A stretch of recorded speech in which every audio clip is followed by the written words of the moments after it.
un podcast de Cooperativa. Lo anunciábamos. ¿En qué está lo del cable chino finalmente después de tanto ruido? Incluyendo lo de la visa del exministro Juan Carlos Muñoz. Camila López. Sí, como les contaba en los avances, estoy en el seminario Chile-China mirando la próxima década organizado por la SOFOFA, dos autoridades como el ministro de Relaciones Exteriores Francisco Pérez Maquena y el expresidente de la República y embajador de la misión especial Eduardo Frei Ruiz-Tagle, también con empresarios y el embajador de China en Chile, analizan los desafíos de la relación económica entre ambos países. Y es en este contexto donde cobra especial relevancia un tema que se volvió a instalar en la agenda en las últimas horas, el denominado cable chino, el proyecto de infraestructura digital que desató uno de los episodios diplomáticos más delicados del último tiempo entre Chile y Estados Unidos. Todo esto porque la confirmación del ex ministro Juan Carlos Muñoz de que Estados Unidos le restituyó la visa que le había sido revocada en febrero en un episodio que también afectó a otros dos funcionarios chilenos. Muñoz aseguró que siempre actuó conforme a la ley, pero reconoció que el caso tuvo un importante costo reputacional. Esta decisión volvió a poner el foco en el proyecto de cable submarino entre Chile y Hong Kong, impulsado por la empresa China Mobile, que fue el centro de la polémica el verano recién pasado. Y es que Estados Unidos, recordemos, advertía que esa infraestructura podía tener implicaciones para la seguridad al tratarse de un sistema de telecomunicaciones considerado crítico.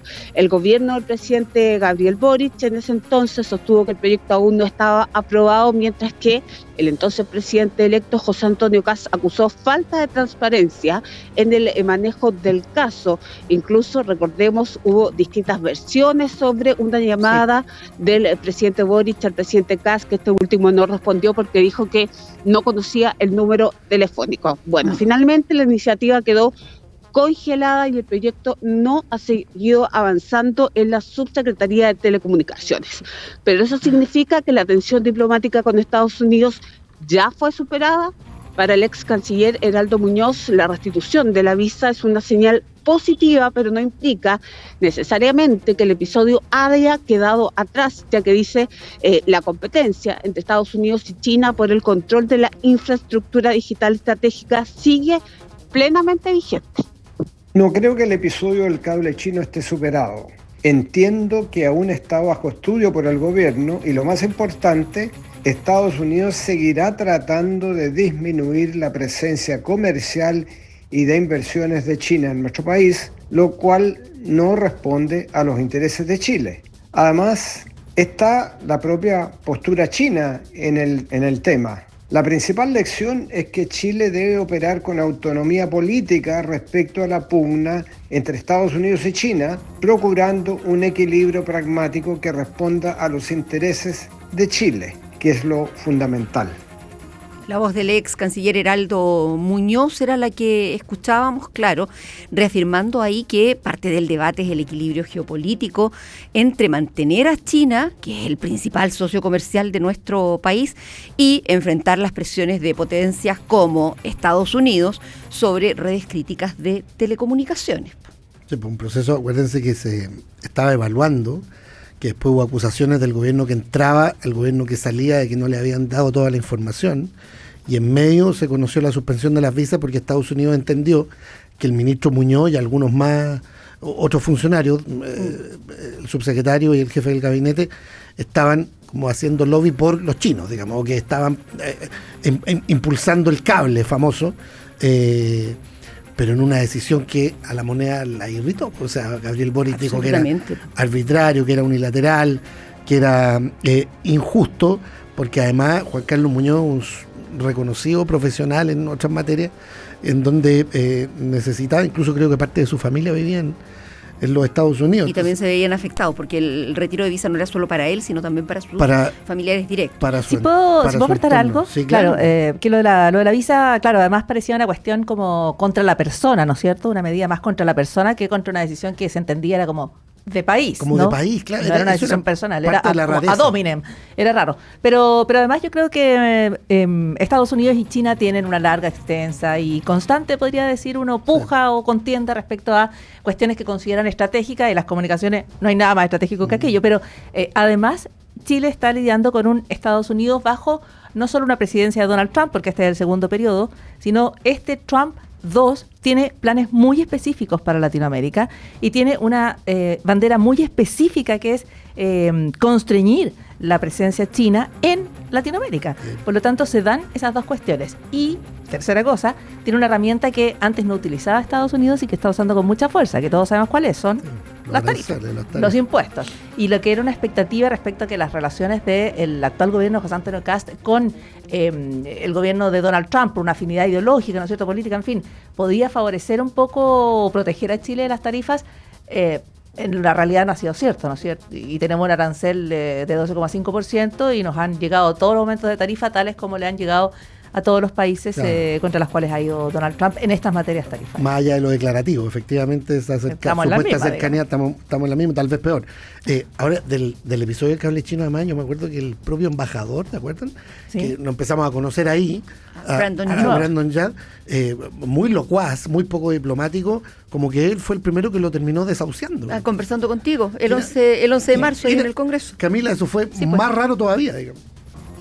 Sí, efectivamente, por lo que se conoció después de que se desató el escándalo, se supo que el embajador Yad previamente le había manifestado en varias oportunidades a distintas autoridades del gobierno chileno, autoridades en ese entonces, incluso al ministro Muñoz, que lo contó en entrevistas durante esta semana, que ya habían recibido advertencias por parte del gobierno de Estados Unidos en voz del embajador Yad de que no estaban con este cable submarino, y que finalmente termina en esta sanción a 3 funcionarios del gobierno chileno. Pero mientras el proyecto chino, como ya lo decíamos, permanece en el congelador sin mayor avance por el momento, el escenario cambia también con el anuncio de un nuevo cable submarino de Google que se conoció ayer, denominado Alicios, que conectará Chile con Panamá y República Dominicana para integrarse a la red de Google hacia Norteamérica, Europa y otras rutas internacionales. Es un proyecto distinto al cable Humboldt que Google desarrolló junto a Desarrollo País para unir Chile con Australia y Asia Pacífico, y que ya cuenta con avances regulatorios. Según se conoce, de momento este cable anunciado ayer solo tiene beneficios para la empresa tecnológica Google, y también hay algunos cuestionamientos por parte de expertos. El ex subsecretario de Telecomunicaciones, Pedro Huichalaf, plantea que el anuncio de Google demuestra que Chile sigue siendo un punto estratégico para los cables submarinos, pero advierte que el Estado debe definir criterios claros y transparentes para evaluar todos los proyectos independientemente de su origen.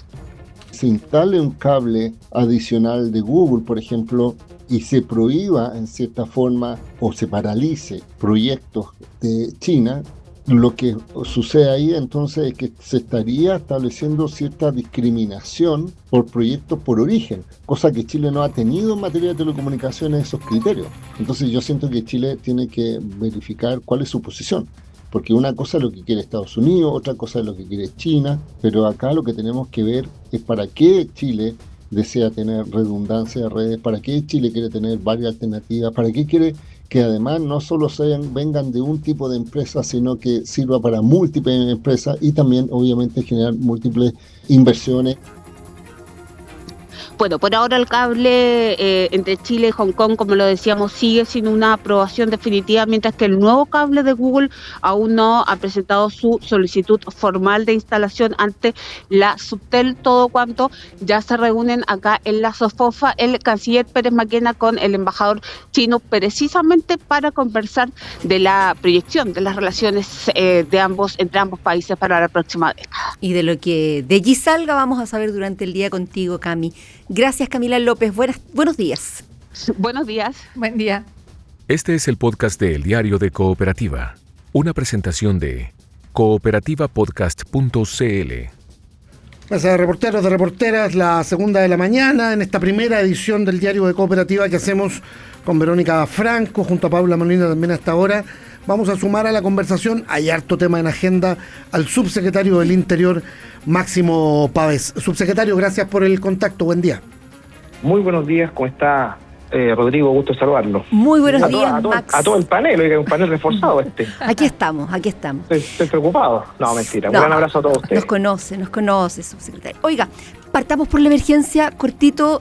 ¿Cuál es el balance de esta mañana en el norte? ¿Hay focos de preocupación especial para el gobierno? A ver, nosotros anoche, tal cual como informamos en Senapred, íbamos a tener durante la noche grandes precipitaciones. Hubo tormenta eléctrica en la precordillera de la región de Atacama y al sur de la región de Antofagasta, y también hubo lluvia en la región de Coquimbo, ¿ya? Hasta el momento nosotros no tenemos, sin perjuicio que hay que hacer el balance, siempre se hace, digamos, con la perspectiva del día, pero nosotros podemos decir que en contacto con Senapred durante la mañana no hay afectación a personas, no hay afectación a viviendas, y por lo tanto eso es una muy buena noticia desde el punto de vista de el balance respecto a la emergencia. Iban a caer, hay que ver si sucedió, del orden entre 40 y 60 milímetros de lluvia en sectores de la precordillera, ya por eso que este fenómeno es un poco distinto. Sí. Iban a haber activaciones de quebradas, pero hasta el minuto nosotros entendemos que no hubo mensajes de evacuación, y por lo tanto creemos que fue una buena noche para los sectores afectados por este sistema frontal. Debe ir declinando, dicho sea de paso, debe ir declinando ahora durante la mañana, digamos. A la espera de eso nos vamos a quedar, subsecretario. Oiga, hoy día comienzan los alegatos en el TC, hay impugnación de la oposición, aparte de ese megaproyecto en el Tribunal Constitucional, pero en medio se supo ayer de que el gobierno también impugnó una norma que finalmente se aprueba, de la ley miscelánea, y que tiene que ver con la reconexión de servicios básicos en zonas afectadas por catástrofe, por incendios en particular, entiendo. Resulta que, consultado por esto, el ministro Alvarado dice que no se había enterado, que no sabía que se había impugnado ante el Tribunal Constitucional. ¿Cómo sucede una cosa así, subsecretario, que el ministro del Interior y vocero no sepa? Yo creo que lo primero que hay que señalar es que la tramitación de la mega reforma es un proyecto grande que tiene múltiples dimensiones de discusión. Ya el ministro del Interior ha estado siempre en el detalle, no solamente de la construcción técnica, sino también de la estrategia legislativa, ¿ya?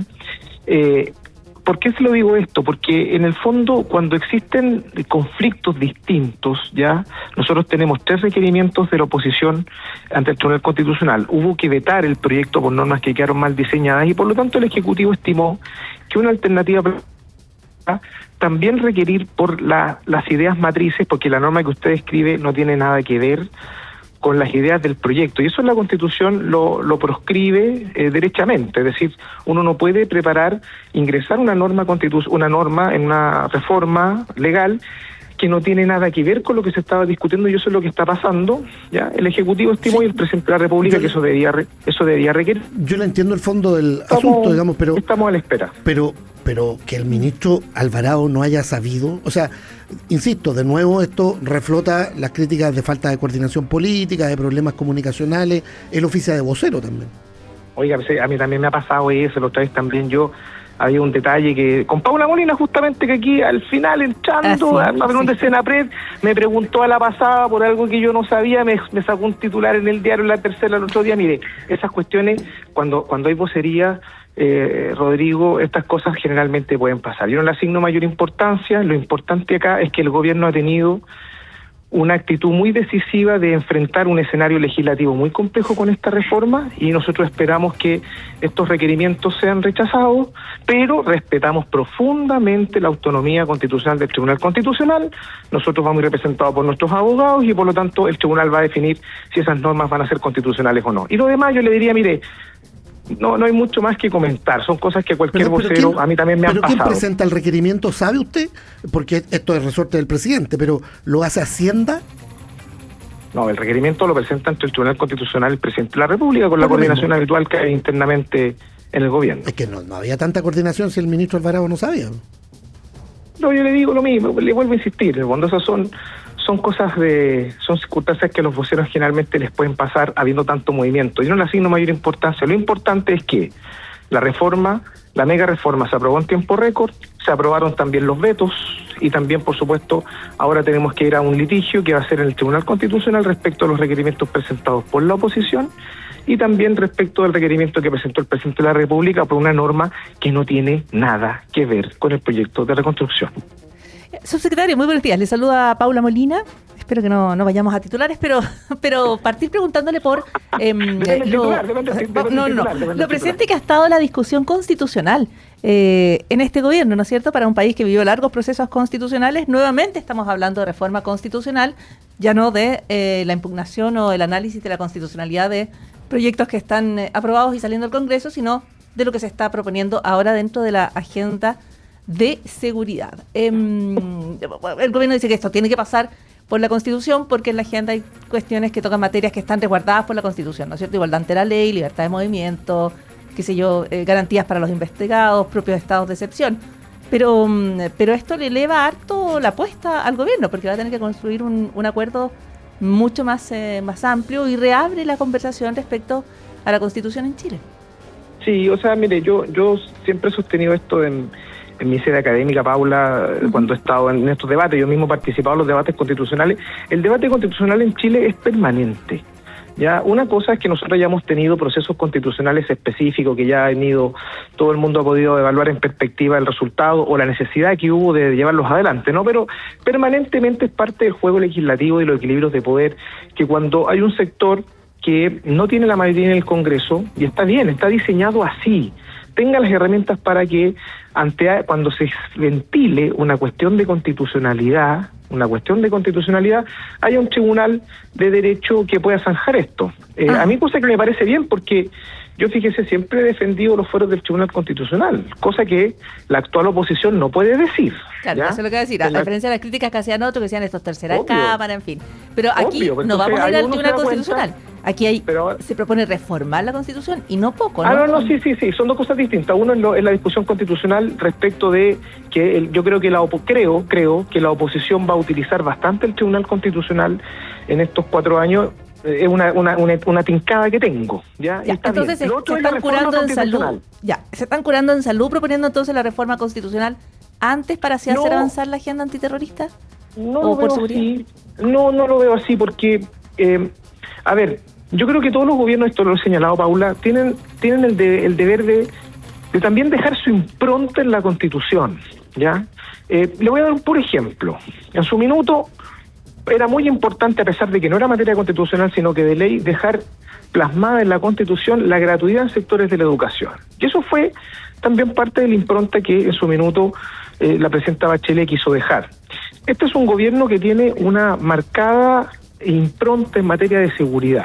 Las cifras están ahí, el despliegue está ahí, y por lo tanto nos parece muy, muy pertinente actualizar 2 dimensiones de la Constitución que hoy día no están actualizadas. Uno, incorporar, que es una señal política. Esto es muy importante, una señal política, que en el artículo 1, el concepto de seguridad, que es un concepto de los años 80, vinculado a la seguridad nacional, no es lo mismo que la seguridad pública. Y nos parece bien incorporar, al lado de la seguridad nacional, que es deber del Estado preocuparse de la seguridad pública como un mandato programático constitucional. Lo otro es el estado de excepción, Paula, que eso, si uno quiere reforzar, como lo han pedido distintos sectores políticos, la posibilidad de que las Fuerzas Armadas colaboren con materias de seguridad pública, más allá de los típicos toques de queda o cuando hay estado de excepción constitucional de catástrofe, etcétera, si hay que recurrir a las Fuerzas Armadas para el combate contra el narcotráfico, crimen organizado, el terrorismo, usted requiere otra arquitectura.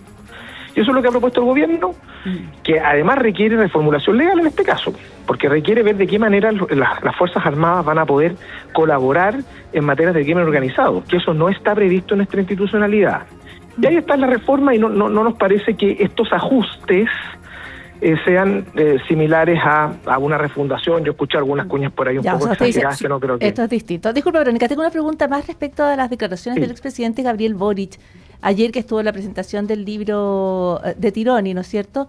Y hizo harta autocrítica, pero también hizo crítica al gobierno, dijo que era muy regresiva la reforma tributaria que habían aprobado, pero también apuntó al documento Compromiso por la Democracia Siempre. Y y puntualizó que ese documento no lo quiso firmar la derecha y eso creo que es un retroceso. A ver, yo primero quisiera, Paula, señalar que en mi calidad de, vocero de contingencias, digámoslo así, el gobierno no va a reaccionar a cada comentario que el expresidente de la República ni sus ministros hagan. Esto es muy importante porque tienen todo el derecho de hacerlo. Otra cosa es que nosotros nos sintamos interpelados a responder, ¿ya? Eso es lo primero, nosotros no vamos a responder. Yo lo dije el viernes también a propósito de un reposteo del presidente Boric. Imagínense, yo estuviera preocupado de los reposteos del expresidente, eso no lo podemos hacer, ¿ya? Y respecto a los compromisos democráticos, lo que se sucedió en ese momento, ya, que fue una decisión de los partidos políticos, también en el contexto de cómo se enfrentaron las efemérides respectivas. Ya, eso es todo lo que voy a decir, y es parte del debate democrático también ver las señales. Yo creo que el compromiso democrático de la derecha chilena es total, y eso ha significado que el candidato, el actual presidente, ha sacado histórica votación en las urnas, y nosotros nos quedamos con eso, que es el mandato que nos